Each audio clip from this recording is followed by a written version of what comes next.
आप सभी को मेरा नमस्कार। स्वागत है आपका अपने चैनल सुनहरी कहानियाँ में।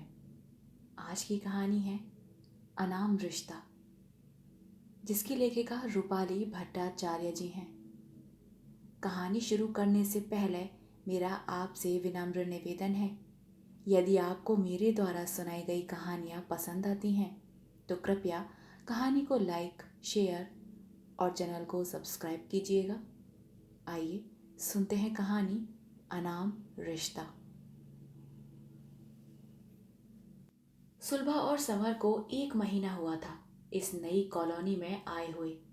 अभी ज्यादा लोग नहीं बसे थे और जो परिवार थे भी अपने काम से काम रखते। हाँ, पड़ोस की लता आंटी अवश्य सुलभा को सचेत कर गई थी, किसी भी अनजान व्यक्ति के लिए दरवाजा न खोले। समर के माता पिता का देहांत हो चुका था। अपनी आगे की पढ़ाई उसने अपनी बुआ के यहाँ रहकर की थी। फिर बैंक में नौकरी लगने के बाद सुलभा से उसका परिचय हुआ था। सुलभा उसे पहली नजर में भा गई थी। सुलभा की माँ का देहांत बचपन में ही हो गया था। माँ विहीन संतान को पिता ने अपने स्नेह से सींचा था। सुंदर होने के साथ साथ उसमें संस्कारों का भी मिश्रण था।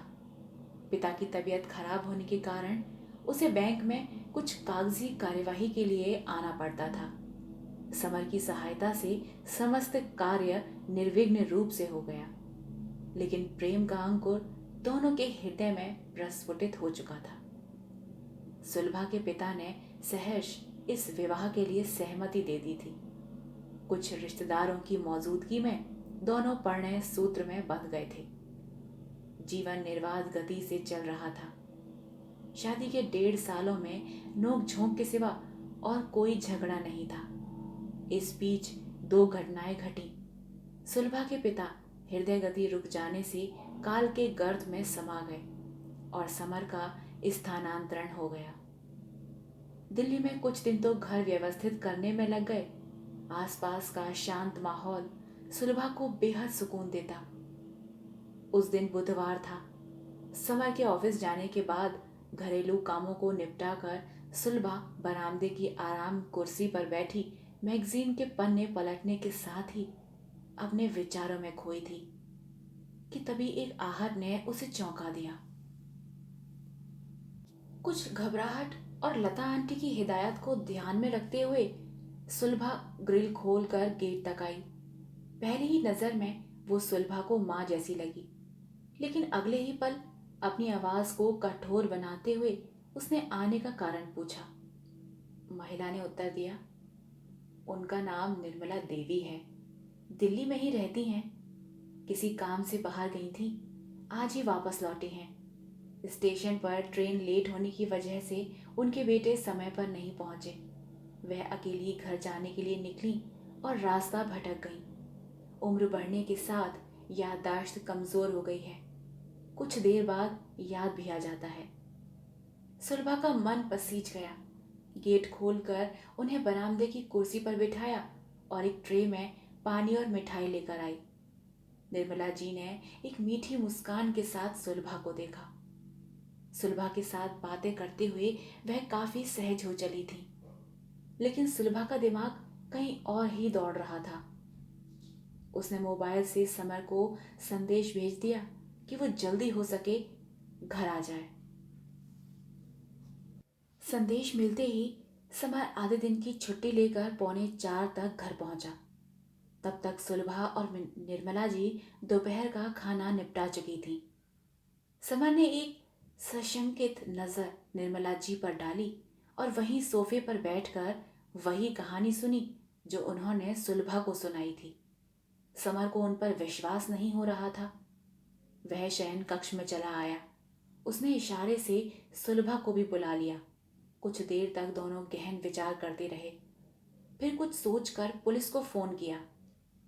फोन करके जैसे ही दोनों बाहर आए, निर्मला जी तब तक डाइनिंग टेबल पर गर्मा गर्म भजिया और चाय चख रही थी। उन्होंने कहा, पहले नाश्ता कर लो, बातें तो बाद में होती रहेंगी। नाश्ता खत्म होने से पहले ही पुलिस आ पहुंची। फिर बहुत सारे प्रश्न एक साथ निर्मला जी को झेलने पड़े। जैसे अब तक उनके बेटे ने पुलिस में रिपोर्ट क्यों नहीं करवाई? अगर ट्रेन लेट थी तो उनके बेटे ने पूछताछ विभाग से संपर्क क्यों नहीं किया? उनकी याददाश्त जब कमजोर है तो उन्हें अकेले यात्रा पर भेजने का क्या मतलब है?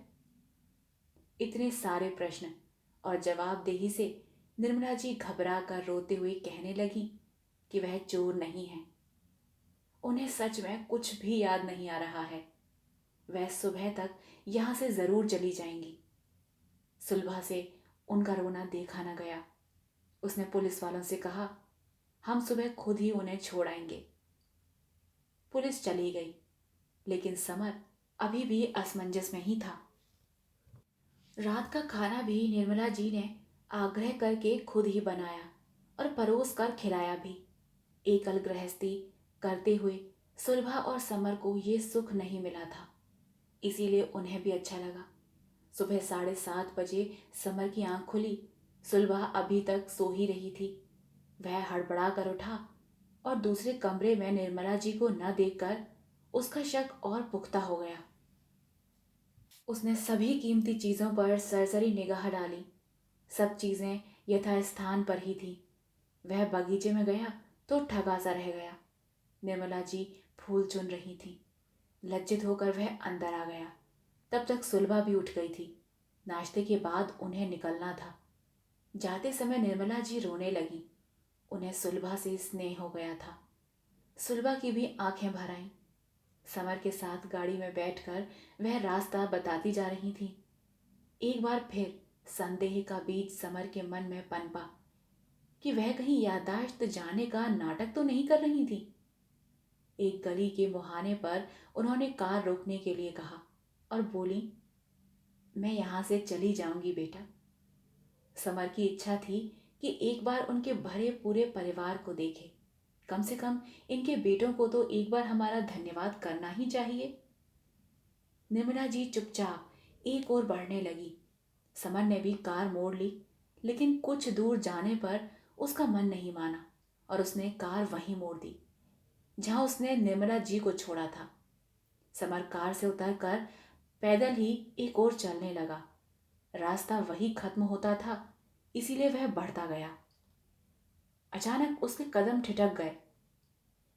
जिस तरह के घर का वर्णन निर्मला जी ने किया था वह एक वृद्धाश्रम था। गेट खुला हुआ था। समर आगे बढ़ा। तभी बगीचे में एक बेंच पर उसे निर्मला जी कई वृद्धाओं से घिरी हुई दिखाई दी। वह ध्यान से उनकी बातें सुनने लगा।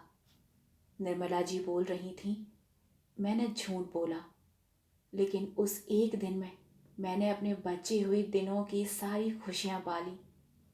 मेरे बेटों ने तो मुझे बोझ समझ मुझे यहाँ ला पटका। एक बार हालचाल भी नहीं लेते। कल दुखी मन से मैं यहाँ से भी चली गई थी, लेकिन सुलभा और समर ने मेरी अतृप्त इच्छाओं को पूरा कर दिया। पर एक ही दुख है, मैंने उन भले लोगों से झूठ बोला, उन्हें धोखा दिया। इतना कहकर वह रोने लगी। समर की भी आंखें भर आईं। वह आगे बढ़ा और निर्मला जी के कदमों के पास बैठ गया। अचानक समर को सामने देख वे चौंक गईं। समर ने कहा, किसने कहा आप बोझ हैं? मुझे और सुलभा को आपकी ज़रूरत है।